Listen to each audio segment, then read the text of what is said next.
Congressman Ron Paul. Congressman Paul, I want to show you the video that got the most votes of all the video questions submitted to YouTube, and this one comes, as you can see, from Brandy and Michael in Spencer, Indiana. There's growing concern among Americans about the size and the scope of the federal government and its infringement upon state and individual rights. If you're elected president, how do you plan to restore the 10th Amendment, hold the federal government only to those enumerated powers in the Constitution, and allow states to govern themselves?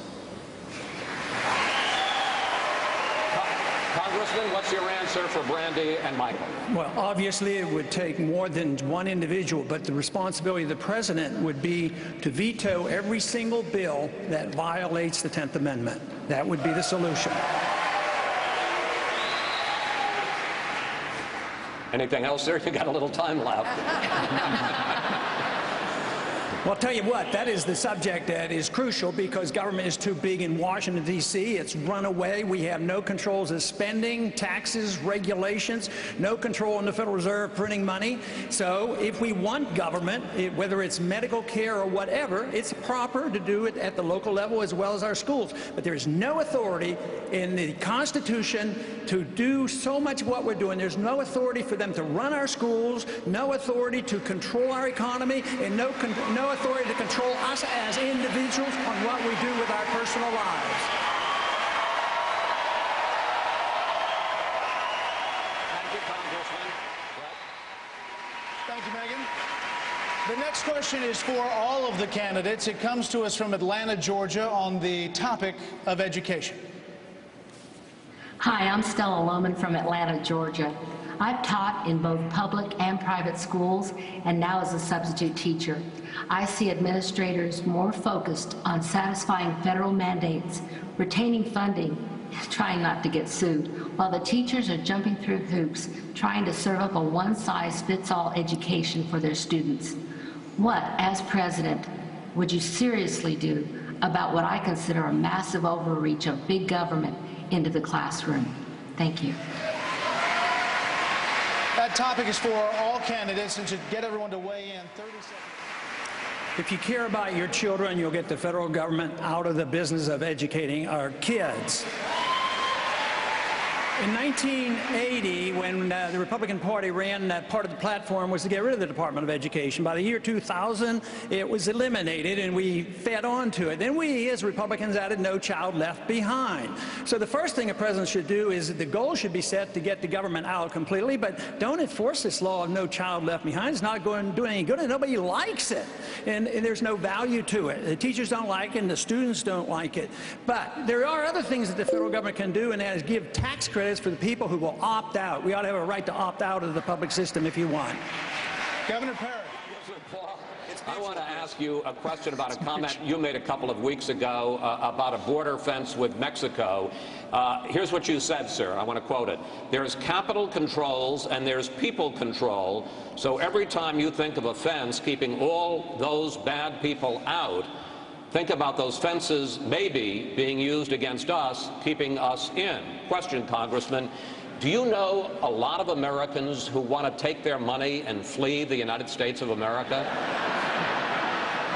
There are some. All the candidates up here talk about repatriation of dollars. They've already taken them overseas. We're talking about trying to bring in $1.5 trillion because they leave our country because we make it uncomfortable. Too many regulations, too much taxation.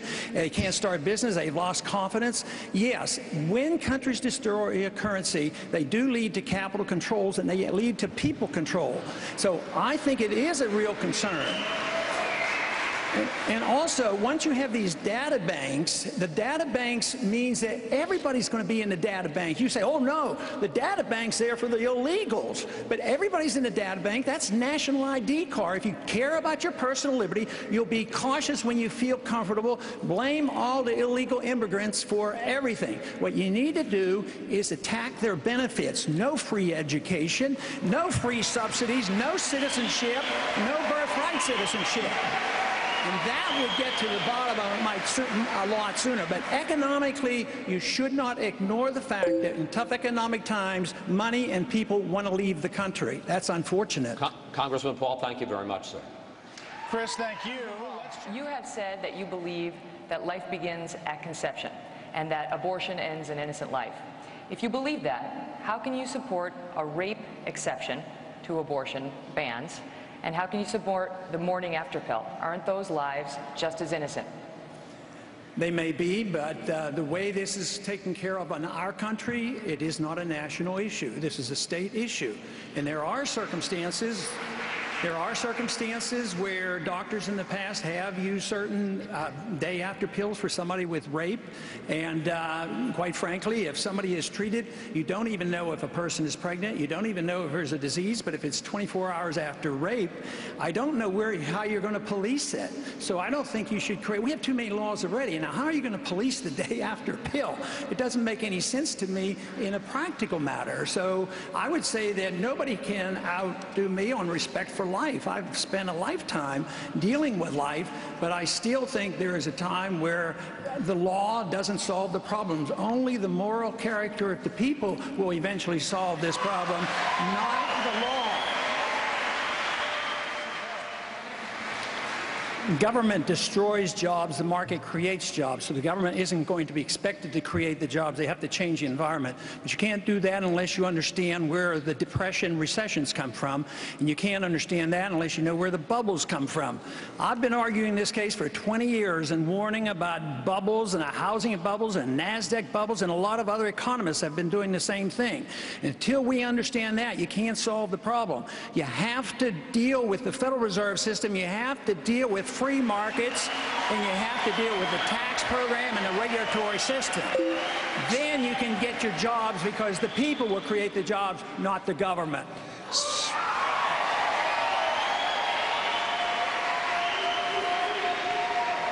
Waiting for the applause. Again, if you had to choose a running mate, one of the people on the stage with you, who would you choose and why? 30 seconds down the row. Governor Johnson. Sorry. Well, that would be the guy 3 down, Congressman Paul, and that would be the notion that this country is about liberty and freedom, and that right now we are facing an extraordinary crisis, that if we do not address it now, we're going to find ourselves in a monetary crisis that is going to leave us all with nothing. And if we want to look at an example of that, that would be Russia, that experienced a monetary collapse that in our lifetimes may never require. We need to avoid that now. Senator Santorum, Congressman Paul, heard away. I don't plan to make a choice at the moment, because I am on national polls. It seems like I'm in 3rd place now. I think it would be inappropriate. As soon as I'm one of the 2 top tier, then I will start thinking along that line. But right now, I'm going to defer and just work very hard and make sure that I stay in the top tier, and then eventually be one of the top 2 contenders. Governor Perry, how do you answer Darrell?